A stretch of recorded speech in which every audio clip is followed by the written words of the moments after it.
zaman oldu senle görüşmeyeli? Hangi rüzgar bu ellere savurdu seni? Otur şöyle yanıma gel, anlat derdini.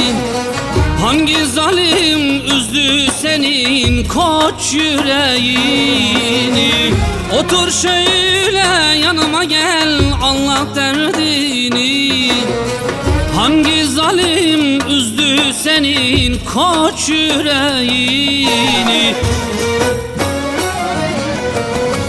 Ankara'lım, Polatlım, Haymanalım vay. Vay kardeşim, can yoldaşım, vay aslanım vay. Vay Ankara'lım, Polatlım, Haymanalım vay.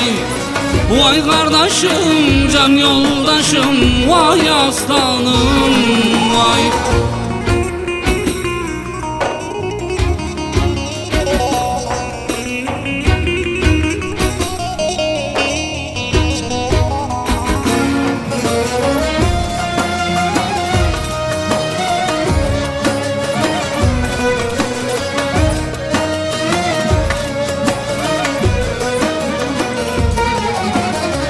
Gözyaşına kurban olsun seni ağlatan.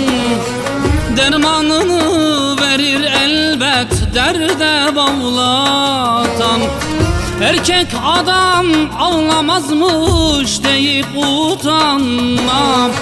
Adam bir kez ağlar boşa, ağlamaz inan. Erkek adam ağlamazmış deyip utanmam. Adam bir kez ağlar boşa, ağlamaz inan. Ankara'lım, Polatlım, Haymanalım vay. Vay kardeşim, can yoldaşım, vay aslanım vay. Vay Ankara'lım, Polatlım, Haymanalım vay. Vay kardeşim, can yoldaşım, vay aslanım vay. Ankara'lım, Polatlım, Haymanalım vay. Vay kardeşim, can yoldaşım, vay aslanım vay. Ankara'lım, Polatlım, Haymanalım vay. Vay kardeşim, can yoldaşım, vay aslanım vay. Ankara'lım, Polatlım, Haymanalım.